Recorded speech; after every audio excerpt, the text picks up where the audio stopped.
Continuamos en Vía V. Pablo Iglesias, muy buenas noches. Buenas noches. Bueno, nos encontramos aquí prácticamente un año después. Han pasado muchísimas cosas, sobre todo a usted. ¿Es usted ya un político?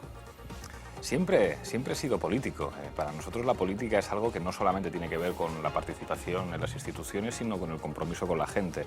Ahora soy un político que está en un parlamento, en este caso en el Parlamento Europeo, pero seguimos en lo mismo. Con todo lo que sabe ahora que no sabía hace un año, dígame 3 cosas que hicieron entonces que ahora no harían. Pues te diría que casi al contrario. Creo que tenemos que recuperar buena parte de la frescura que teníamos hace un año. Creo que este año se nos ha endurecido el gesto. A mí me dicen mucho que el entrecejo se me nota más y creo que tenemos que recuperar una cierta ironía y una cierta irreverencia que teníamos hace un año. Esa manera que tuvimos de oxigenar la política creo que es bueno que lo recuperemos de alguna forma, nuestro propio estilo, nuestra propia manera de jugar. Pero eso, ¿cómo se hace? ¿Cómo se oxigena la política? Con actitud y no olvidándote nunca de dónde vienes. Nosotros hemos hecho cosas en las instituciones muy importantes. Lo primero en el Parlamento Europeo, bajarnos el sueldo y decir que los eurodiputados de Podemos, como cualquier cargo público de Podemos, no va a cobrar más de 3 salarios mínimos. Eso es algo bueno, porque eso te hace seguir viviendo como la gente a la que representas y eso se traduce en muchas cosas. Y al mismo tiempo abriendo puertas y ventanas. Nosotros hemos hecho pública nuestra declaración de bienes y pensamos que eso es algo que debería hacer todo el mundo. ¿Hasta qué punto esto es una estrategia, fruto un poco de los problemas que han tenido en las últimas semanas también? Pero esto lo hemos hecho desde el principio. La declaración de bienes ha sido pública desde el principio, nos bajamos el salario desde el primer momento y respecto a la necesidad de ser nosotros mismos tiene que ver con la recuperación del espíritu de campaña. A nosotros las campañas nos gustan porque entra a jugar el jugador número 12, como se dice en el fútbol, que es la gente.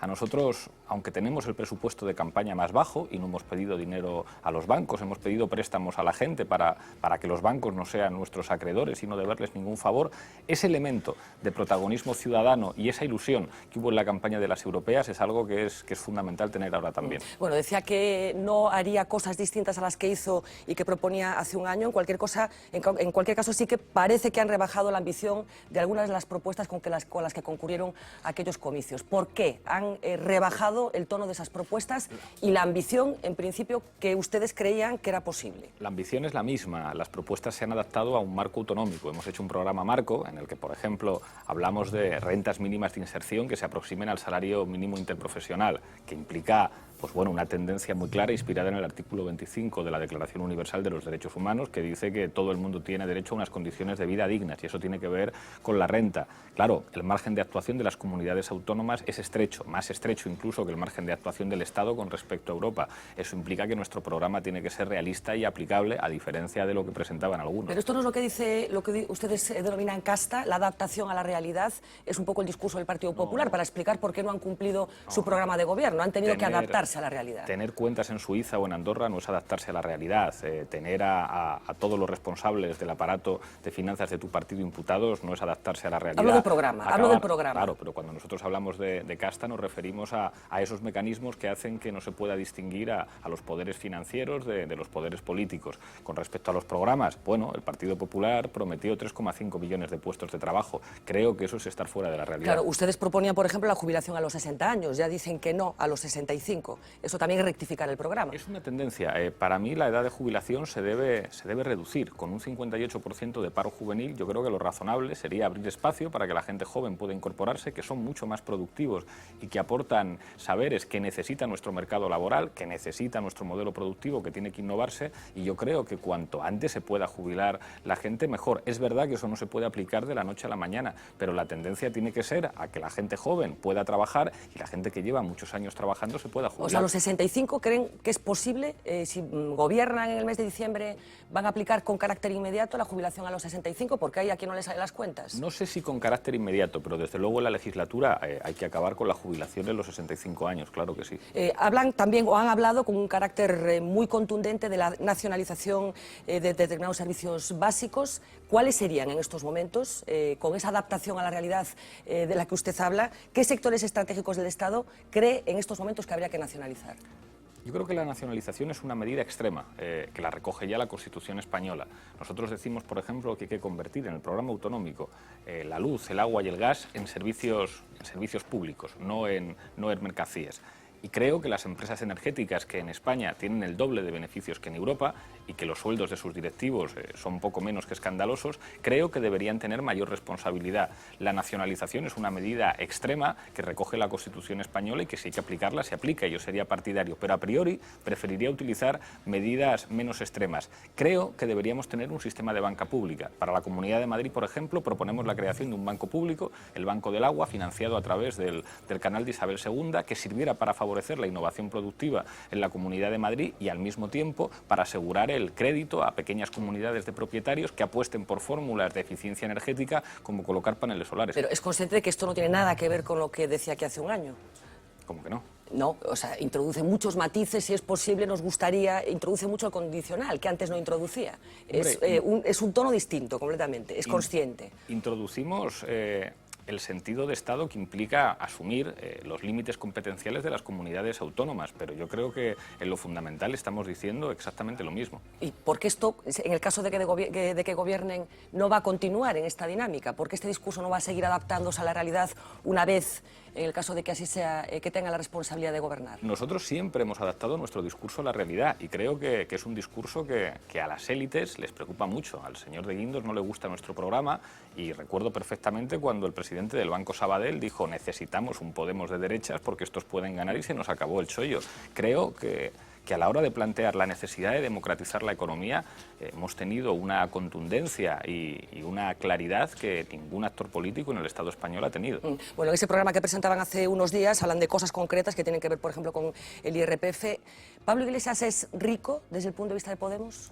Yo soy uno de esos que está en el 5,5% de la población, que gana más de 50.000 euros al año y por lo tanto está bien que pague impuestos. Yo pago muchos impuestos y si tuviera que pagar más me parecería muy razonable.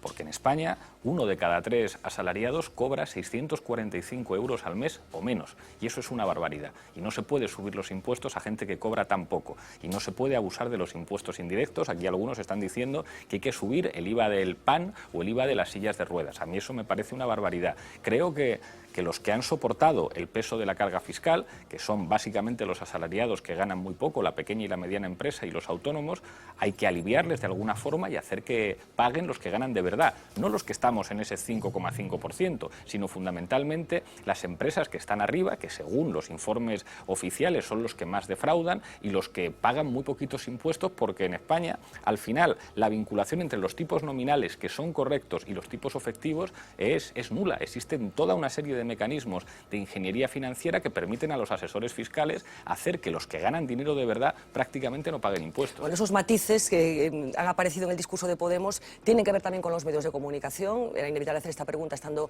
en una televisión privada. Llegó a decir que los que atacan la libertad de expresión, lo que ataca la libertad de expresión es que existan los medios privados. Es una expresión que usted llegó a pronunciar hace ya unos meses. ¿Qué opina en estos momentos de los medios de comunicación privados? Opino que los medios de comunicación de alguna manera representan la garantía de un derecho, el derecho a recibir una información veraz. Y eso no se le puede pedir a los privados, eso hay que pedírselo a los públicos.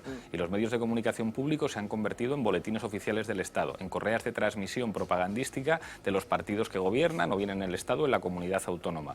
Y paradójicamente hemos visto más libertad en los medios de comunicación privados que en los públicos. Y eso es un sinsentido. Pero es que estamos viendo cómo este gobierno se carga un presentador de televisión o se carga directores de periódicos. Entonces estamos escandalizados. No puede ser que un presidente de gobierno llame a una cadena para decir: a este presentador que me resulta incómodo me lo quitas, a este director de periódico me lo quitas. Llevamos dos, y no son dos directores de periódico, digamos, con los que yo tenga ninguna afinidad ideológica, pero me escandaliza como demócrata. ¿Y cómo se puede controlar que un medio de comunicación, usted dice que ha sido el presidente del gobierno, que sea el que ha cesado a estos periodistas? Bueno, en cualquier caso, no hay ningún documento, no ha sido cesado a través del Boletín Oficial del Estado, para entendernos. Pero ¿qué proponen ustedes? Estaría bueno. ¿Qué proponen ustedes para evitar que el presidente del Ejecutivo tenga capacidad para tomar esas decisiones que usted cree? Porque yo le podría dar la vuelta, quiero decir, a lo mejor en el caso contrario, usted como presidente del Gobierno alentaría otro tipo de medios de comunicación. En cualquier caso dependería del criterio del político de turno. ¿Cómo se evita?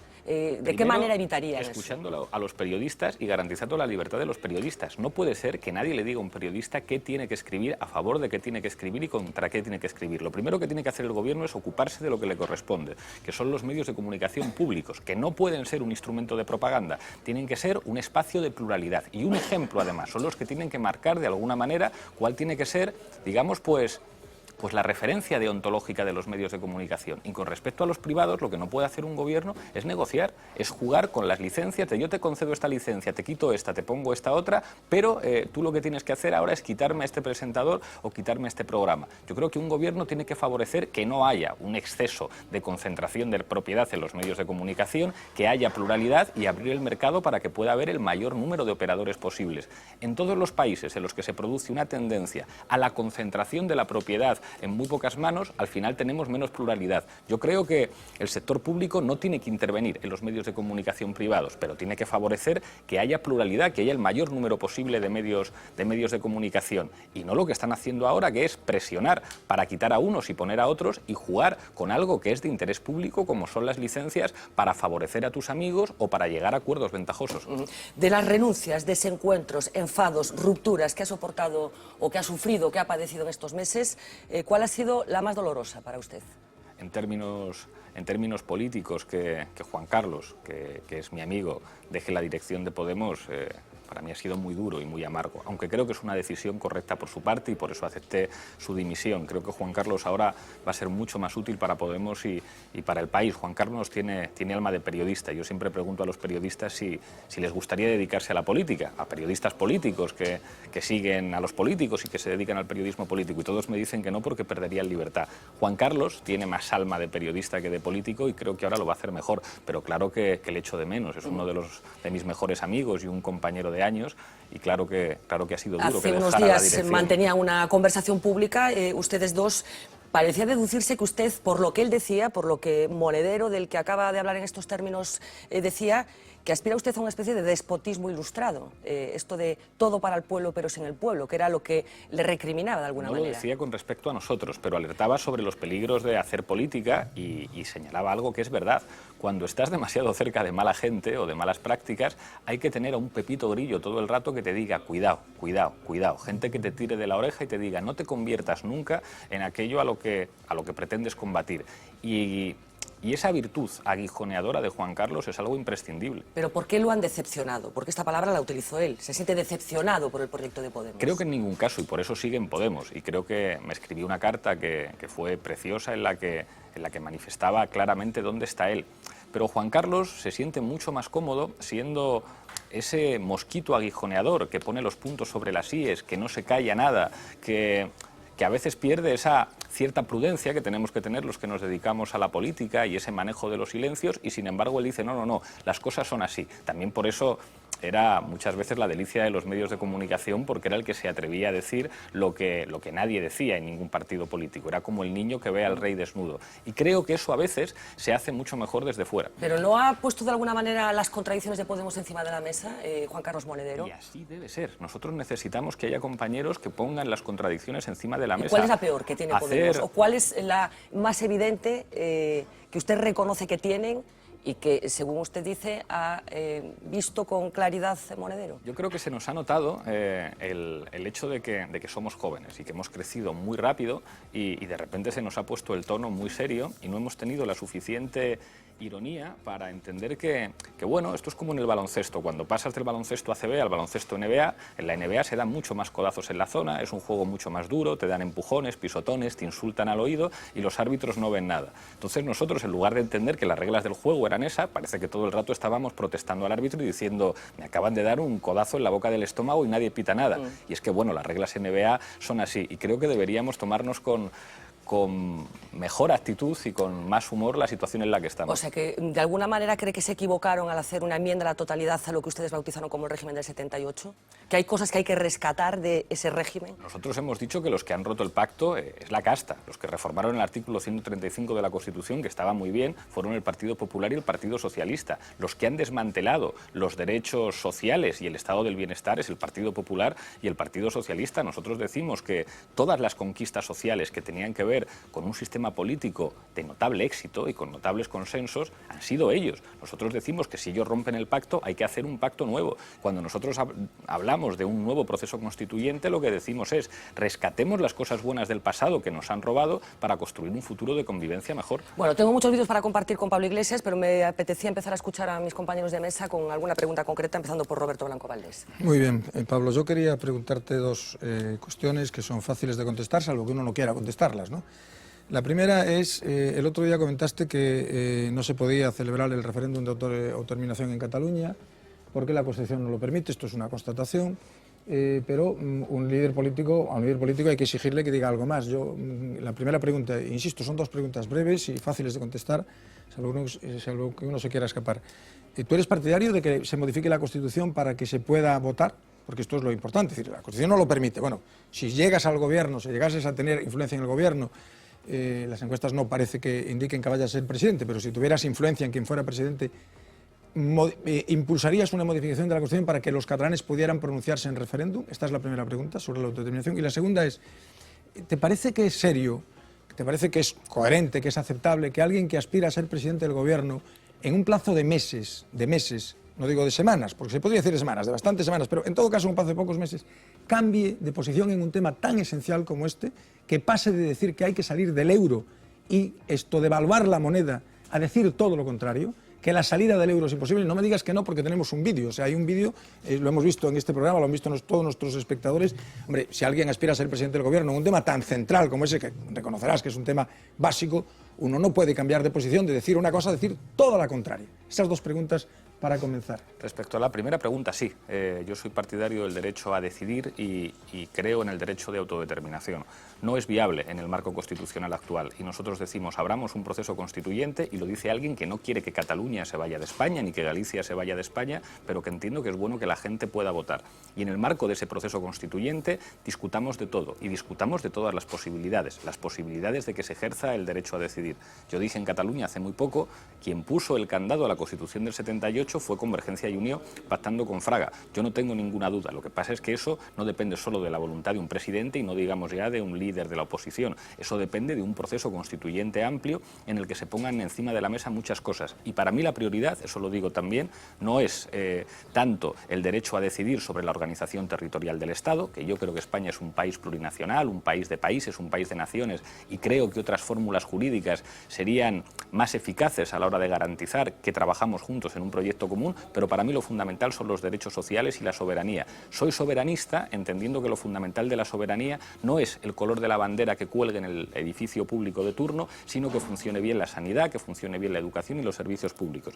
Respecto a lo segundo, pero ese vídeo... Que quede claro, o sea, ¿apoyarías un referéndum de autodeterminación en Cataluña? Creo que he dicho que soy favorable al derecho de autodeterminación, que me parece que los catalanes tienen que tener derecho a decidir, pero que eso, en el marco de la actual legalidad constitucional, no es posible y que para poder hablar de eso habría que abrir un proceso constituyente. Digo que las élites políticas catalanas que permanentemente dicen el gobierno debería autorizar, saben que eso legalmente no es posible y lo que quieren en última instancia es hacer lo que siempre hicieron las élites catalanas, negociar dineros con las élites políticas españolas, y a mí ese modelo no me interesa. Y lo dice alguien que no quiere que Cataluña se vaya de España y que cuando está en Nou Barris, en Hospitalet, en Cornellá, se siente como en casa, a diferencia de algunos de los que viven en Pedralbes. Respecto a la segunda pregunta, ese vídeo, que es un monólogo a un programa de Foro Apache, es un vídeo muy anterior a la existencia de Podemos. Y es verdad que yo ahí señalaba algo que mantengo. Yo he dicho, la permanencia en el euro es inevitable, tenemos que asumir que hay que estar en la moneda única, pero la manera en la que este país entregó la soberanía en los acuerdos de Maastricht, entregando la soberanía monetaria a una institución sin controles democráticos como el Banco Central Europeo, fue un error.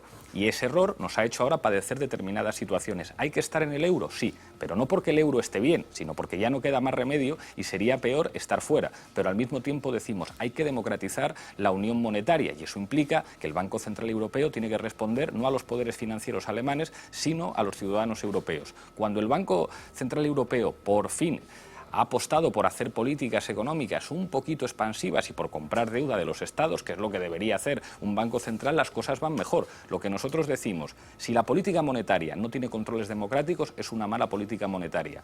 Y el euro, tal y como se configuró, ha sido muy beneficioso para países como Alemania, ha sido beneficioso para algunos bancos españoles que han podido, de alguna manera, trabajar con más comodidad en América Latina, pero no tanto para los ciudadanos. Pero Pablo, ¿genera confianza en que una persona cambie en tan periodo de tiempo tan corto de posición, de una manera tan radical? ¿Tú crees que eso genera confianza en los electores? ¿El que alguien diga una cosa y muy poco tiempo después diga todo lo contrario? El problema es que al principio hablaba un presentador de televisión, que puede decir básicamente lo que quiera, y después habla el secretario general de una formación política que puede gobernar. El nivel de responsabilidad que se tiene en el segundo caso es completamente distinto. Como el presidente del gobierno actual, claro, que tiene más responsabilidad que tú al hacer las cosas, lógicamente, claro. Es posible, pero yo hablo de su gestión, no de las cosas que dice. En cualquier caso, hablábamos de Cataluña, en Galicia también hay un hecho identitario. Claro. Carolina Vescansa dijo aquí en Galicia que la gente se pregunta si podrá pagar las facturas, no que es Galicia. ¿Concuerda Pablo Iglesias con este punto de vista? ¿Es más importante pagar las facturas en Galicia que preguntarnos qué queremos ser? Yo no separaría las cuestiones por una cuestión de importancia. Yo creo que en Galicia hay un hecho nacional innegable y muy importante. Y creo que a muchos gallegos y gallegas les importa tanto su identidad nacional como pagar las facturas. Creo que estamos en un momento donde el problema de pagar las facturas ha adquirido una notable centralidad respecto a otras cuestiones. Pero yo creo que no son incompatibles. O sea, que aquí mucha gente se puede plantear la necesidad de proteger la lengua galega, la necesidad de proteger elementos de la identidad nacional galega que no han estado protegidos y al mismo tiempo decir, aquí queremos también políticas sociales y nos está afectando la crisis mucho. Xosé Luis Barreiro. Pablo, buenas noches. Vamos a ver, a mí me da la sensación, escuchándote, han pasado tiempo desde que nos vimos la primera vez. Yo creo que los dos nos hemos equivocado un poquito. Tú estás mucho más alto de lo que yo creía. Entre otras cosas, perdona, José Luis Barreiro juró que si conseguir representación en el Parlamento Europeo, él volvía a la política, sí, cosa que después, pero después ya desmentí, se les ya dijo. Dije que me había equivocado y ya dije que ya lo dije cuando vi que las encuestas no me daban la razón, ya rectifiqué ese error. Pero vamos, a ver, yo en aquel momento te veía muy lanzado hacia la idea de que ibas a jugar en un nuevo bipartidismo contra el poder, contra Mariano, ¿no?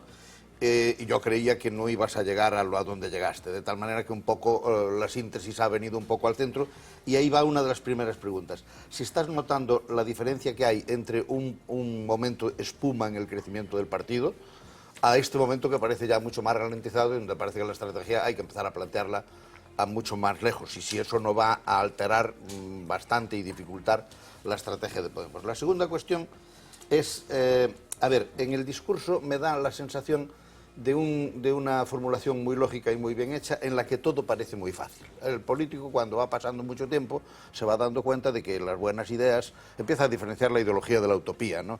Porque si no, te queda solo una explicación, que es que los de ahora son malos porque pudiendo hacer las cosas tan fácilmente con los impuestos y tal, no las hacen, debe ser porque no quieren.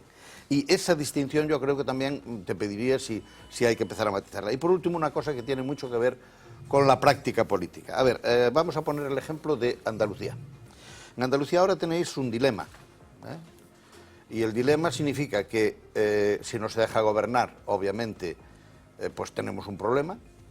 También lo tienen los andaluces y lo tiene probablemente el conjunto de España y marca una pauta difícil de administrar. Y si permitís gobernar, en cierta medida tenéis que adquirir algún compromiso con esa idea de permitir gobernar. Y por tanto entran por primera vez las cosas de que, por ejemplo, en un pacto, y vosotros parece que vais a forzar, no sé si otras cosas, pero una posición de pacto generalizado, el pacto parece que obliga a la necesidad de concurrir también con las posiciones programáticas e ideológicas hacia los componentes del pacto. Y entonces, primero es si eso es así, y sobre todo, con quién se pactaría, a qué coste y para qué. Respecto a la primera cuestión, el momento de la espuma. Bueno, yo veo la política siempre con metáforas deportivas. Creo que esto es como un partido de baloncesto en el que en el primer cuarto sorprendes al rival, le metes 20 puntos, en el segundo cuarto mantienes la diferencia y en el tercer cuarto te recortan unos cuantos puntos. Todavía queda por jugar el último cuarto y nosotros lo queremos jugar. Y lo queremos jugar con la voluntad de ganar. Creo que algunos están vendiendo la piel del oso antes de cazarlo. en las elecciones andaluzas triplicamos nuestros resultados. Si ese mismo esquema de triplicar los resultados respecto a las europeas se produce otra vez en las elecciones autonómicas, nos podemos encontrar con un escenario de notable éxito político de Podemos. Nosotros sabemos que va a ser difícil, pero estamos trabajando con humildad para ganar el partido. Después de las elecciones autonómicas y después de las elecciones generales, veremos si el efecto Podemos tenía techo o no tanto. Respecto a la relación entre lo posible y lo viable, nosotros sabemos que gobernar es muy difícil y sabemos que el marco, las estrecheces, los límites que uno tiene para poder gobernar en el ámbito autonómico son enormes y en el ámbito estatal son también muchos, porque la gobernanza europea implica enormes límites a las posibilidades, pero creemos que se pueden hacer las cosas de otra forma. Pensamos que el gobierno del Partido Socialista y sobre todo el gobierno del Partido Popular, siguiendo de una manera tan estricta las recomendaciones de la Troika Europea, ha producido malos resultados. La crisis económica implicaba básicamente tres problemas: desempleo, deuda y desigualdad. Tenemos la deuda al 100% cuando al comienzo de la crisis estábamos al 30% del PIB, tenemos niveles de desigualdad escandalosos que nos sitúan en la cola de nuestros socios europeos y el desempleo sigue siendo un problema gravísimo. Hay más parados ahora que cuando Mariano Rajoy fue investido presidente. Nosotros decimos, humildemente, sin utopías, siendo conscientes de que hay que ser realistas y de que los márgenes son estrechos, que se pueden hacer las cosas de otra manera y vamos a intentar hacerlo. Y con respecto a Andalucía, lo hemos puesto muy fácil. A mí realmente deseo que podamos llegar a un acuerdo con Susana Díaz, pero es que hemos planteado tres condiciones de sentido común, que no son condiciones de partido, que son muy claras. 1, tolerancia cero con la corrupción. Chávez y Griñán, fuera. Número 2, no puede ser que la Junta de Andalucía contrate con bancos que desahucien familias. Número 3, reducimos el número de altos cargos y reincorporamos a trabajar para los andaluces a maestros y a médicos andaluces. Con esas tres condiciones, si Susana Díaz nos dice que sí, nosotros nos abstenemos en segunda votación y podrá formar gobierno con comodidad, que es algo que a nosotros nos parece positivo. Pero creo que en esto hemos sido muy claros, lo decía Teresa Rodríguez, somos nuevos, pero no somos tontos. Si se quiere nuestro apoyo o se quiere que facilitemos la posibilidad de ese gobierno, se tienen que aceptar tres condiciones que no son tres condiciones de partido, son tres condiciones que comparten los ciudadanos. Teresa Rodríguez se lo dijo a Susana Díaz de manera muy clara. No queremos guiños hacia Podemos, y es verdad que los hubo, y es verdad que ha habido avances en la negociación y que Susana Díaz ha dado pasos positivos. Pero Teresa completó la frase diciendo: queremos gestos hacia los ciudadanos andaluces y estamos esperando que esos gestos lleguen. Bueno, hace un año Tuco Cerviño y Pablo Iglesias protagonizaron un buen momento Soy televisivo. normal. Vamos a recordar unos segunditos solo de aquel vídeo que adquirió una cierta viralidad. Vamos a verlo. La gente normal no tiene cuentas en Suiza. La gente normal no se aprovecha, la gente normal no se aprovecha de su cargo público para ganar muchísimo dinero. Yo soy gente normal. Bueno, pero Tuco, tranquilo, por favor. Por favor, es que es insultante. Tranquilo. Soy gente normal. Tuco, por favor, ¿quieres dejar que Me está Pablo llamando acabe? normal. Tuco. Soy Sí, gente Pablo. normal. si las Soy cosas- gente normal. Las cosas se pueden gritar. El No, 20 es mi vehemencia, no es no hay problema. Ya sé que no se te puede acogotar, ni pretendo eso. Pero soy gente déjame normal. acabar. Tuco, está él en el turno de palabra y estamos fuera de tiempo. O sea que me gustaría que Pablo acabara Soy gente normal. lo que estaba diciendo. Tuco, ya nos hemos enterado. Pablo. ¿Qué demonios? Bueno, a ver, Tuco, sigue siendo gente normal. Pablo, ¿lo ves más normal que hace un año? Bueno, También entonces. Sí. Yo creo que la vehemencia es una cosa buena en los debates. sí, bueno, él dijo que ganaba más de 50.000 euros al año, yo gano menos. También hace un año ganaba menos, o sea que soy, según sus criterios, más normal que él, según aquel criterio. Bien, pero eso no tiene ninguna importancia, eso fue una cuestión anecdótica, yo creo que, bueno, que además le vino bien a esta casa, lo cual está bien. Bueno, porque no, mucha encima te gente tenemos que dar conectó. todas las gracias, Sí, vamos. sí. Pues bueno, no, pero bueno, vamos a la cuestión, ¿no? Debo decir que yo aquella tarde fue cuando conocí a Pablo Iglesias, no personalmente, sino su figura. Porque yo Pablo no- Iglesias, habitualmente cuando habla de ti en las tertulias pone tu segundo apellido, Sí. para que quede claro de quién está Sí, hablando. sí, Iglesias Turrión. Pero bueno, quiero decir, yo no veía ni veo La Sexta, veo a Wyoming a veces, pero no veo La Sexta normalmente. Y no conocía, de hecho fui a Wikipedia para saber quién era. Hoy en día lo conozco más, he leído muchas cosas de él, no solo por ser los demás. Y este fin de semana que había un libro bien interesante que se llama Asaltar los cielos de Torreblanca, que me he leído en muy pocas horas, es un libro, sí, un libro bien interesante. Por una parte, me ha hecho apreciar más intelectualmente a Pablo Iglesias Turrión, pero por otra parte también me ha preocupado más algunas de las cosas que dice Torreblanca, ¿no? Bueno, yo iba a hablar del programa, pero no voy a hablar del programa porque el programa, dice Torreblanca, que da igual, no sé si es cierto, dice que da igual que lo que sea el programa, porque la gente va a votar, la gente que va a votar a Podemos la va a votar independientemente de lo que diga el programa. De hecho, el sábado una amiga mía dijo que ella lo que quería era, mi amiga Pilar, que lo que ella quería era que el sistema cambiase. Y le dije yo, ¿y después qué se pone? Me da igual. Eso fue lo que me contestó bien. Entonces, le voy a preguntar sobre una cuestión que es la cuestión relacionada con la soberanía, ¿no? El discurso que hace Podemos es un discurso que Torreblanca califica de nacional popular. Hay muchas referencias al 2 de mayo, dentro de poco supongo que nos hablarán de Numancia y de Don Pelayo, probablemente también, aunque luego se diga que lo que se respeta son las identidades nacionales de Galicia. Y yo soy no un nacionalista, pero sí creo que Galicia es una nación. Sin embargo, las referencias son unas referencias desde una concepción muy castellana o madrileña de España, en mi opinión. Aquello de Sánchez Albornoz de que Castilla hizo España, podríamos traducirlo en Madrid hizo España, hay unas referencias, en mi opinión, excesivas, ¿no? La pregunta. Excesivas, esa cuestión no. La pregunta es si realmente cómo concibe él la soberanía española, si concibe esa soberanía española frente a Europa, si realmente es un euroescéptico. Porque ya dijo que no era partidario de salirse del euro por imperativo legal, podríamos decir. Sí. Pero si es un euroescéptico, ya no digo un eurofóbico, que supongo que no, sino un euroescéptico. Esa es la pregunta concreta. Excelente pregunta, como excelente es el libro de Nacho Torreblanca, que hace un notable esfuerzo intelectual y yo creo que pone sobre la mesa debates interesantes.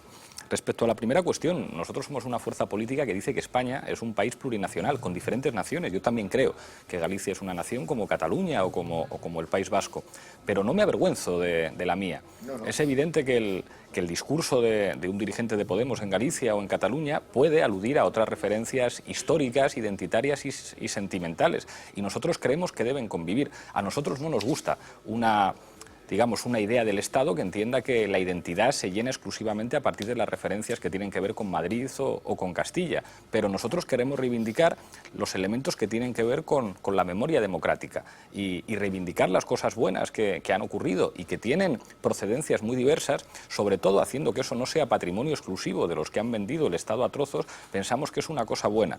Y respecto a la soberanía y Europa, nosotros decimos, lo fundamental de la soberanía es la capacidad del Estado para proteger a los ciudadanos. A mí el señor Mas y el señor Rodrigo Rato, el señor Pujol y el señor Rodrigo Rato me parece que no tienen más patria que su dinero, independientemente de que a uno le guste la bandera de un color y al otro le guste la bandera de otro color. Para mí la soberanía es que se atienda a los niños en las escuelas, que se atienda a las personas en los hospitales y tener los mejores servicios públicos. Y esos servicios públicos los pueden garantizar administraciones que se manejen en lenguas distintas. Yo entiendo que la administración en Galicia, ¿por qué no se va a poder expresar en gallego o en catalán en Cataluña? Lo fundamental de la soberanía es que los servicios públicos funcionen. Y con respecto a Europa, soy profundamente europeísta, entendiendo que la base de la construcción política de Europa era el bienestar. Lo que podía hacer que alguien que procede del este, un rumano, un francés, un italiano, un español, incluso un británico, se sienta a gusto en el marco de la Unión Europea, es que aquí se respetan los derechos civiles y los derechos sociales. Y ese proyecto político europeo ha sido puesto en cuestión por las políticas del austericidio. Y digo una cosa que suena dura, pero creo que es la verdad.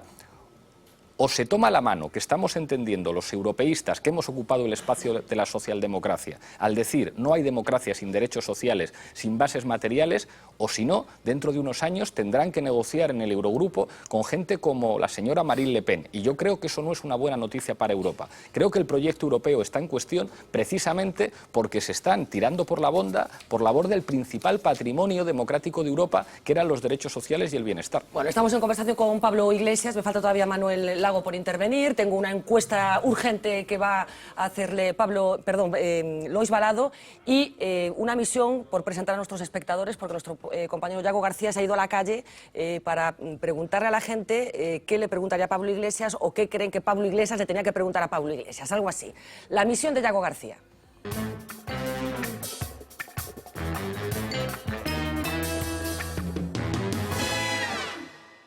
la misión trata de responder a una sencilla pregunta. ¿Qué le diría Pablo Iglesias a Pablo Iglesias? Lo vamos a hacer con caretas como esta. Es muy listo. Muy inteligente. Es muy inteligente. Que es distinto de listo. Tiene muchas agallas. Y tiene muchas agallas. Sí, sí. Ajá. Y es político. Y es político. ¿Qué le diría Pablo Iglesias a Pablo Iglesias, caballero? Que lo hiciera lo mejor posible y que no se deje llevar por los que están ahora. Porque cumpliera simplemente la Constitución, que es lo que dijo Julio Anguita. Que no queremos ser Venezuela. Yo para mí que tenga mucho cuidado donde se mete. Moderación. Oye, Pablo, que creo que nos estamos pasando un poco. Hay que ser más concretos, que la gente no nos entiende. La gente está muy harta y quiere algo de cambio, pero cambio que este hombre ofrece, bueno, no sé, no tan radical, no tan radical. ¿Tiene un momentito para la tele? No. La gente tiene mucha prisa. Como si nosotros no, que tenemos que acabar la misión para hoy. Que tú tienes 18 ya. Sí. Ya puedes votar y todo, ¿eh? Sí, es un marrón. ¿Es un marrón? ¿Por qué es un marrón poder votar? Porque no tengo ni idea. No tienes ni idea. Yo al de las greñas. ¿Que puede ser este que está aquí? ¿Este? Puede ser, sí, Puede eso me ser. suena. ¿Te suena? Pablo Sí, Iglesias ese. dicen por ahí. ¿Cómo está el tema de la ESO y eso? Que lo ponga más fácil. Pon más fácil a eso. Cámbianos algo en este país porque si no nos hundimos. Pues procuraré hacer lo que pueda, pero está todo muy oscuro, ¿eh? ¿Alguna pregunta más? Que arroje un poco de luz. Búscanos la luz, por favor, porque es que ya no creemos en nada, ni en nadie. Procuraré hacer lo mejor que pueda, pero que está muy chunga la cosa, Bueno. mucho. Venimos de Estados Unidos, pero somos venezolanos. Que no cometiera en ningún momento el error que cometió tanto Chávez como está cometiendo Maduro. Que España, que está saliendo ahorita de una crisis, continúa y no convertirse en una crisis mayor a la que tenga. Lo que quieras. ¿Cómo harías una mejor España? Echando la casta. Se lo dices de mi parte, que cambie. Se lo va a decir usted que lo vamos a poner. Que cambie el tono, ¿no? Que cambie el tono, que no Vale. lo entendemos. Pero más tenor, barítono, lo soprano. Más claro. Más claro. Más claro. Más claro, más claro. Gracias. Gracias. Chao, chao. Bueno, un pequeño ejemplo de lo que opina la gente. Se pide un cambio de tono, Pablo Iglesias. Es verdad, yo creo que las cosas hay que decirlas con claridad. Nosotros siempre llamamos a las cosas por su nombre y creo que siempre fuimos muy claros. Y si hay gente que piensa que estamos dejando de serlo, pues habrá que rectificar y ser claros y precisos. Dos referencias a Venezuela, inevitablemente te íbamos a preguntar por esto. Yo no sé si os equivocaste, si se equivocaron al identificarse tanto con el chavismo, tanto que incluso se copió el famoso tic-tac y otras cosas que tienen que ver con la presentación en sociedad, digamos, de Podemos. Si en realidad seguís pensando un poco lo mismo y lo que habéis hecho es cambiar o dejar de hablar de Venezuela por oportunismo. Nunca se copió el tic-tac, se me ocurrió en el tren, Caray, camino pues, de duda, porque el camino de tic-tac lo había Valencia. dicho antes Hugo Chávez. Claro, lo que pasa es que Hugo Chávez dijo tantas cosas que si revisamos las horas y horas y horas de vídeos es prácticamente que dos personas ¿No que había oído comparten- el tic-tac de Hugo Chávez? ¿De Hugo Chávez? Nunca. Es Es más, que descubrió el sol, solo que en 1930 y tantos que la Tierra daba vueltas alrededor del Sol. estas cosas. De hecho, si lo hubiera escuchado, hubiera sido mucho más cauteloso. Y Podemos Ahora- tampoco, el nombre tampoco se inspiró en Venezuela. De hecho, hubo un partido en Bolivia, que fue el primero que yo conocí, que se llamaba Podemos, que era un partido de derechas, encabezado por Tuto Quiroga. A nosotros nos gustaba el nombre de Podemos, aparte de por lo de poder y democracia, porque recordaba al Yes We Can, no de Obama, sino de migrantes latinos en Estados Unidos que hacían huelgas en los 70. Podemos, efectivamente, ayer recordábamos que el lema de la campaña electoral de Abel Caballero, que aspira a la reelección en Vigo, era Podemos también. En cualquier caso, incluso ¿Venezuela ha 4 desaparecido del discurso de Podemos por oportunismo? Venezuela nunca estuvo en el discurso y nosotros siempre hemos dicho que nosotros no nos podíamos identificar con experiencias que se dieron en países latinoamericanos. Yo tengo mucha simpatía por Ecuador y por Rafael Correa y he hablado con él algunas veces. De eso se nos pregunta menos, pero soy perfectamente consciente de que España es un país muy distinto a Ecuador, con una realidad económica diferente. Nuestros referentes tienen que ser europeos. Cuando nosotros decimos nos interesa lo que se hace en los países nórdicos es porque sabemos que estamos en Europa. Y en Venezuela hay muchas cosas que se han hecho mal, que nosotros decimos que efectivamente se han hecho mal.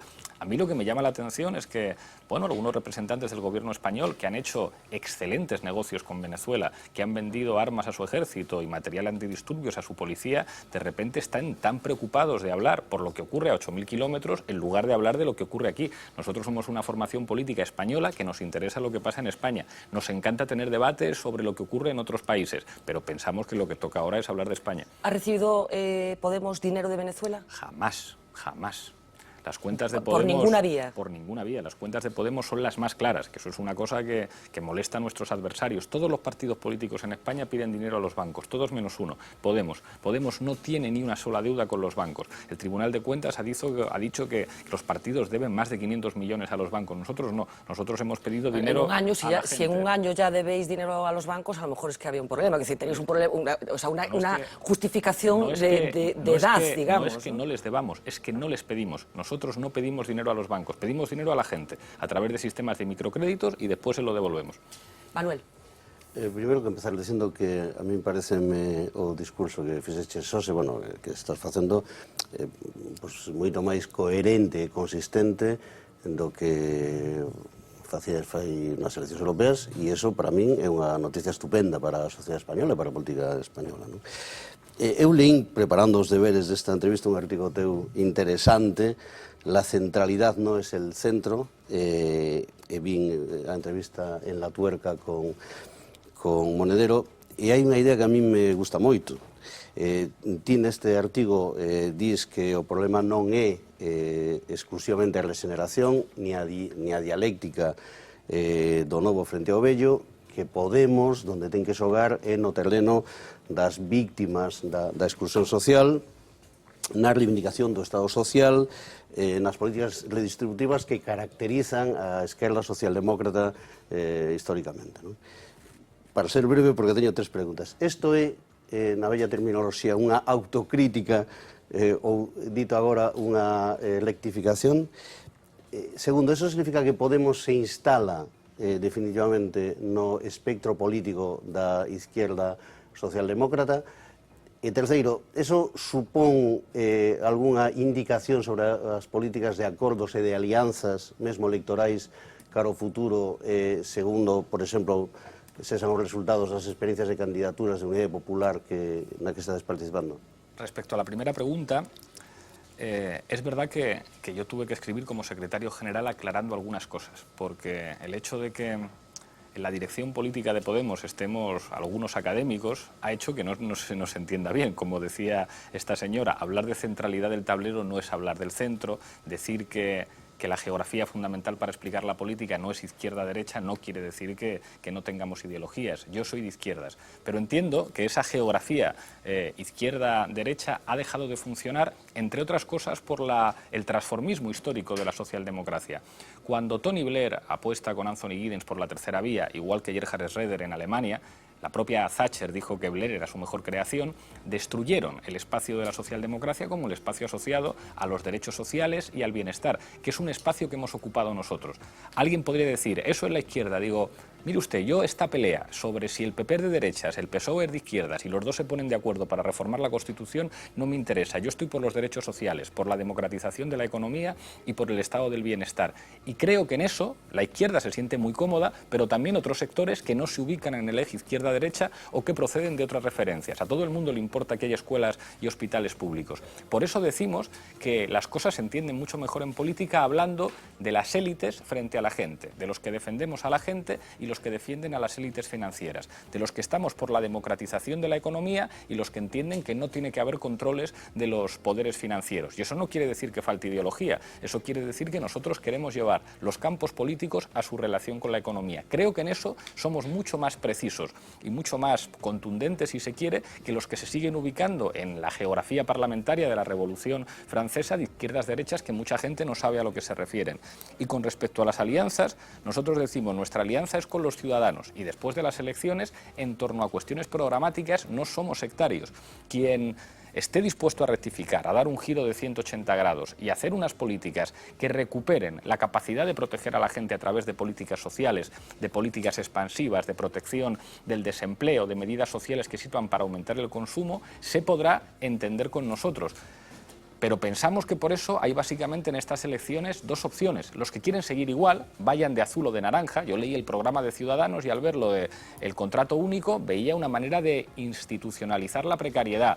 Cuando decían que hay que subir el IVA del pan o de las sillas de ruedas, veía un programa redactado por la Fundación FAES. Entonces pensamos, hay dos opciones, o cambiar o seguir haciendo exactamente lo mismo. Con los que quieran cambiar, entendiendo que lo fundamental de la democracia son los derechos sociales, nos podremos entender. A ver, vamos con Lois Balado rápidamente, un un test de urgencia para casi ir acabando este encuentro con Pablo Iglesias. ¿Qué tal, Pablo Iglesias? Bueno, usted siempre presume de ser muy buen estudiante, pero en la vida de todo estudiante hay un momento dramático, que es ese primer suspenso en el colegio.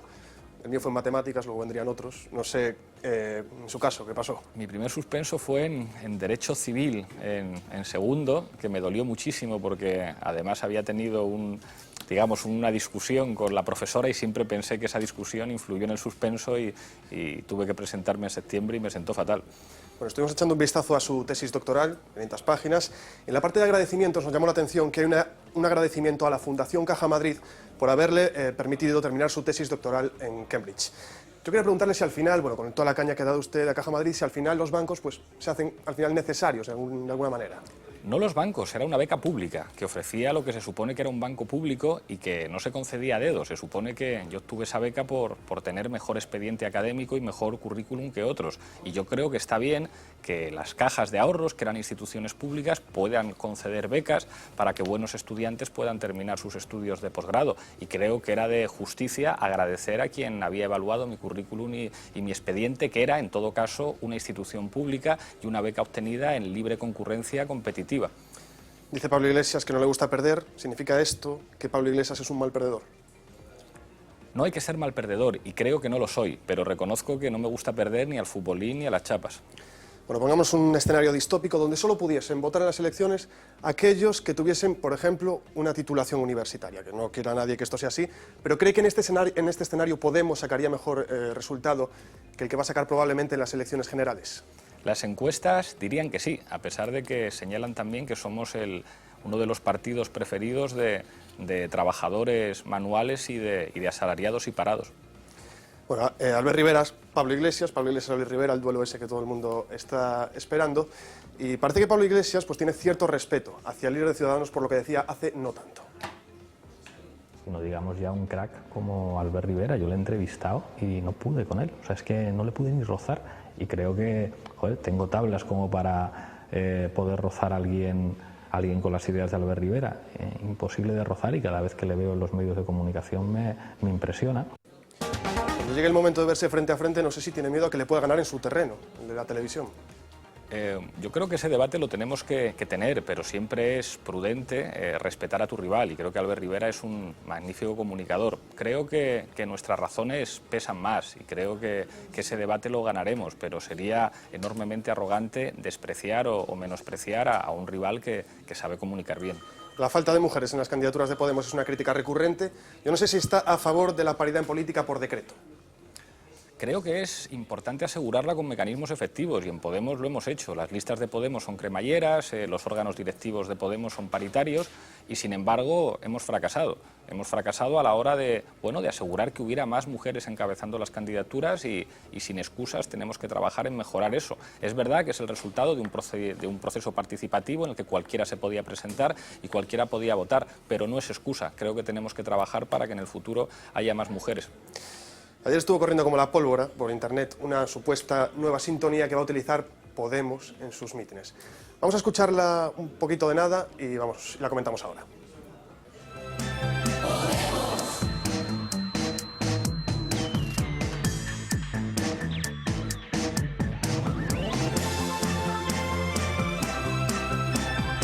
Bueno, yo no sé si esto, Pablo Iglesias, es un poco de casta. Esto de tener himnos de los partidos políticos y sí puede confirmar que lo van a utilizar, ¿verdad? Haré una autocrítica. A mí esta sintonía no me gusta y en los actos en los que participo yo prefiero que usemos la banda sonora de Z de Theodorakis, que me gusta mucho más. No todo lo podemos hacer bien en Podemos y desde luego esta sintonía a mí no me entusiasma. Dicen algunos compañeros que hay que escucharla 13 veces y que si la escuchas 13 veces entonces te empieza a enganchar y empieza a ser estupendo. A lo mejor después de escucharla 13 veces cambio de opinión. Tiene que competir ahí con la del PP, que es ahí... Bueno, Podemos, el partido de la participación ciudadana por excelencia, hablaba usted antes de la participación, pero muchas asambleas, pero Pablo Iglesias parece que no siempre estuvo tan a favor de estos métodos de participación. La política es acumular poder. O sea, estas tonterías de no, hagamos un proceso participativo, ¡pum! Un burócrata elegido, como siempre, que se hacen este tipo de cosas. Pero fuera del poder, fuera de lo que es acumular poder, pues no hay política. Hay buenas intenciones, buenas ideas, acumular poder. Bueno, ha tenido también problemas en Galicia con algunos círculos. Yo no sé si esto al final de la participación es postureo, permítame el término, o al final se hace lo que manda el líder, no sé si... Al contrario, lo que estaba denunciando en aquella charla es esos procedimientos internos propios de las organizaciones que ya señalaban Michels, que ocultan sobre supuestos procedimientos democráticos que al final, digamos que son los burócratas los que prosperan en esas estructuras. Sí, pero aquí se está acusando un poco eso de Podemos. administrativas. Hay gente que forma parte de los círculos y que está denunciando que los círculos se han convertido en una coartada. Creo que no hay ninguna organización política en España que tenga procedimientos más democráticos en Podemos.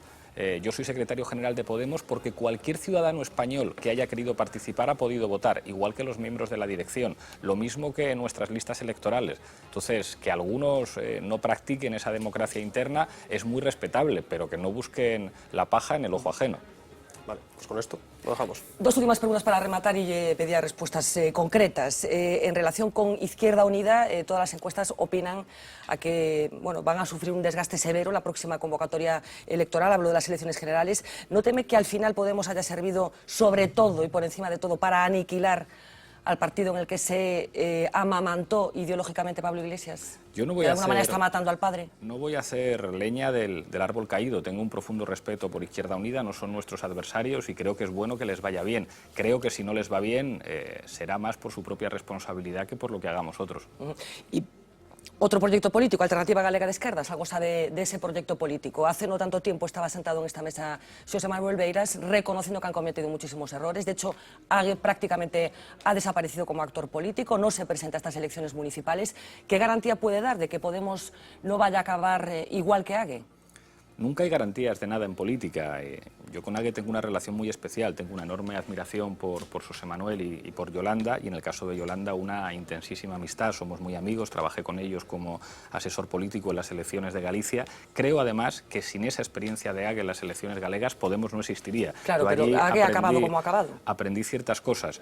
Bueno, el hecho de que digamos, la coyuntura política aquí haya hecho que les vaya mal y, sin embargo, hay mucha gente de Ague que está participando con nosotros en candidaturas de Unidad Popular y a veces los mismos proyectos políticos pueden continuar en espacios diferentes y nuestra mano está tendida para que buena parte de la gente que ha trabajado ahí pueda trabajar con nosotros. Me toca la mano Roberto, así que... Yo hay una pregunta que me gustaría mucho hacerle, porque hemos visto vídeos.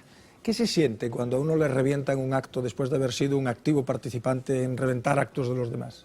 Es decir, usted esto lo hemos visto en vídeos, no diga, no mueva la cabeza porque lo hemos visto en vídeos. No, en ningún vídeo se me habrá visto reventando un acto. Sí, se le ha visto reventando actos de otros...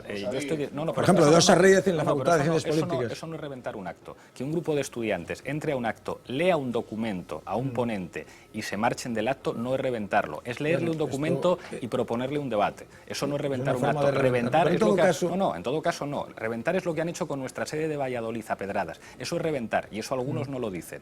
Que en un acto académico haya estudiantes que vayan, lean un papel a un político y le propongan un debate es una cosa... ¿Y le impidan actuar? No, ¿Le impidan hablar? No le impiden hablar. Sí, Rosa Díez, no es verdad. Rosa Díez dio una conferencia de 1h30 y mantuvo un debate con los estudiantes. No está bien mentir. Entonces lo que no puede ser es que alguien vaya a dar una conferencia... O sea, ¿usted es partidario de que se revienten los actos? No, todo lo contrario. Usted es partidario de que se revienten las vitrinas de nuestras sedes, ¿no? ¿Verdad? Yo no soy partidario de eso porque yo no he participado nunca en ningún acto de ese estilo. Las sedes del PSOE en Euskadi y del PP, eso es reventar. Y las sedes del PSOE en Galicia, eso es reventar. Claro, entonces hay que distinguir. Si yo voy a un acto de la universidad en Galicia y un grupo de estudiantes me leen un documento que a mí no me gusta y me dicen queremos tener un debate con usted, yo tengo que tener un debate con ellos. Y eso no es reventar nada. Esto, Pablo?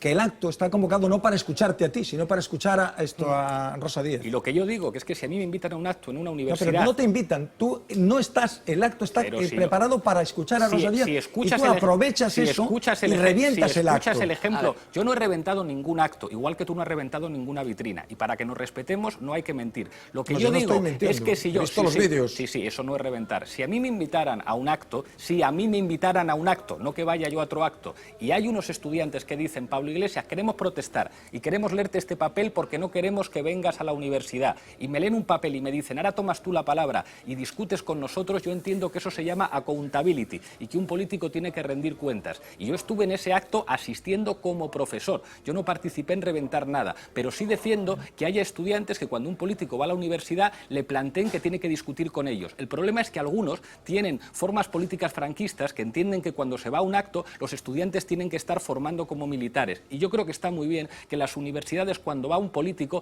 los estudiantes discutan con él, y ojalá lo hagan conmigo también, y eso es salud democrática. Lo que no es salud democrática es tirar piedras a las sedes, como hacen algunos. Bueno, pues tenemos que dejarlo aquí. Pablo Iglesias, muchísimas gracias por acompañarnos esta noche, muchísima suerte. Un placer.